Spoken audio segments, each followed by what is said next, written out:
Pak Presiden Joko Widodo ini saya lihat sudah berubah nih, sudah berubah. Jadi saya lihat akhir-akhir ini di masa penghujung masa jabatannya ini, saya kira dia tidak concern lagi untuk mengurus negara ini dengan baik, mengurus rakyat ini dengan baik. Di beberapa berita-berita di media di internasional itu, ini sudah Pak Joko Widodo ini kan sudah disebut sebagai perusak demokrasi hari ini. Jadi ketika sesuatu yang dibangun dengan politik dinasti, dengan cara-cara oligarki, nah ini mencederai semangat reformasi. Ini juga mencederai semangat kita untuk membangun bangsa dan negara ini. Halo Bung, omongan Anda itu tidak berdasar. Kenapa? Karena kalau kita bicara politik dinasti, itu artinya mewariskan kekuasaan kepada anak secara langsung, secara otomatis tanpa melalui proses yang bernama pemilihan umum. Bahwa pemimpin itu dipilih oleh rakyat. Jadi kalau kita lihat faktanya hari ini dengan sistem demokrasi, pemilihan presiden dan wakil presiden itu dipilih oleh rakyat secara langsung, umum, bebas, dan rahasia, berarti tidak sesuai dong dengan definisi dari politik dinasti. Kemudian yang kedua tentang oligarki. Ya, saya akan jelaskan sedikit supaya jangan terjadi pembohongan publik atau pembodohan publik ya. Oligarki itu berasal dari bahasa Yunani, dari dua kata yaitu oligos yang artinya itu memerintah atau mengatur, kemudian arko yang artinya itu sedikit. Jadi oligarki itu artinya kekuasaan yang berada di tangan sedikit orang atau segelintir orang. Ya, kekuasaan yang berada di tangan segelintir orang. Itulah pemerintahan dengan sistem oligarki. Nah, kalau kita lihat pemerintahan sekarang, punya pemerintahan Pak Jokowi 2 periode atau 1 periode terakhir ini, 4,5 tahun yang lalu, itu atau tepatnya pada 2019 ketika Pak Jokowi memenangkan Pilpres pada saat itu, dan Pak Jokowi mengajak lawannya yaitu Pak Prabowo untuk bergabung dengan pemerintahan dan sama-sama bekerja untuk bangsa dan negara, untuk kesejahteraan masyarakat. Artinya ini keterlibatan semua pihak, karena waktu itu kan terbagi 2 kubu kan, kubu Pak Jokowi dan kubu Pak Prabowo. Nah, ketika ada penggabungan atau rekonsiliasi antara kedua kubu ini, yang tadinya lawan menjadi kawan, ini kan sesuatu yang luar biasa, yang jarang terjadi di negara-negara di dunia ini.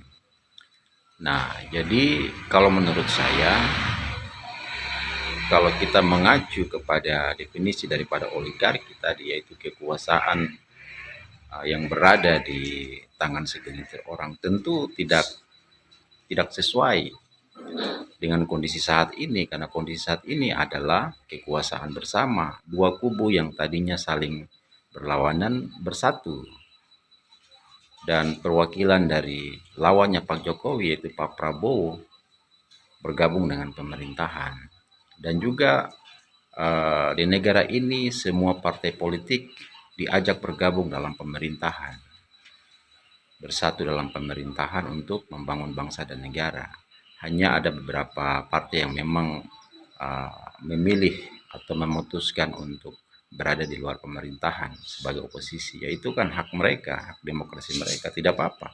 Tapi intinya itu Pak Jokowi dengan rendah hati membuka pintu atau membuka tangan untuk semua elemen masyarakat bisa bersama-sama untuk membangun bangsa dan negara. Jadi sama sekali jauh dari tuduhan-tuduhan atau tudingan-tudingan tentang sistem pemerintahan yang oligarki itu sangat tidak relevan dengan fakta hari ini. Nah, kemudian kalau Anda mengatakan bahwa Pak Jokowi merusak demokrasi, ya itu kan biasalah namanya lawan-lawan politik sengaja isu seperti itu diangkat hanya untuk cari sensasi untuk menarik simpati dari orang-orang yang mungkin berseberangan dengan Pak Jokowi seperti itu ya. Jadi menurut saya tidak ada masalah dengan demokrasi sampai hari ini. Kalau Anda mengatakan demokrasi rusak atau Anda menganggap bahwa sistem pemerintahan Jokowi ini seperti Orde Baru, itu saya berani jamin Anda yang melakukan protes ini pun, siang Anda protes mungkin malam Anda bisa hilang, atau siapapun yang melakukan kritik seperti Rocky Gerung dan sebagainya, orang-orang yang suka mengkritik-kritik itu tanpa dasar, itu bisa hilang, itu bisa dikarungkan. Itu kalau di zaman Orde Baru. Dan pada saat ini kan tidak terjadi hal seperti itu. Malah orang sampai bisa maki-maki Jokowi, ya kan? Bisa menghina, mengejek, menghujat dan sebagainya. Jokowi tidak pernah balas. Tidak pernah dia memakai kekuasaannya untuk membungkam hak berpendapat setiap orang. Jadi kebebasan berpendapat setiap orang masih dijamin kok sampai saat ini. Artinya demokrasi masih baik-baik saja. Begitu.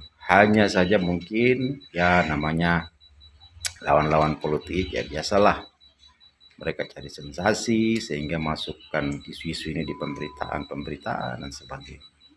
Begitu Bung Hormat. Jadi kalau dari saya janganlah membodohi publik. Kita harus pahami dulu apa definisi dari dinasti, apa definisi dari oligarki, baru kita buat pernyataan di publik. Kalau tidak nanti mempermalukan diri sendiri.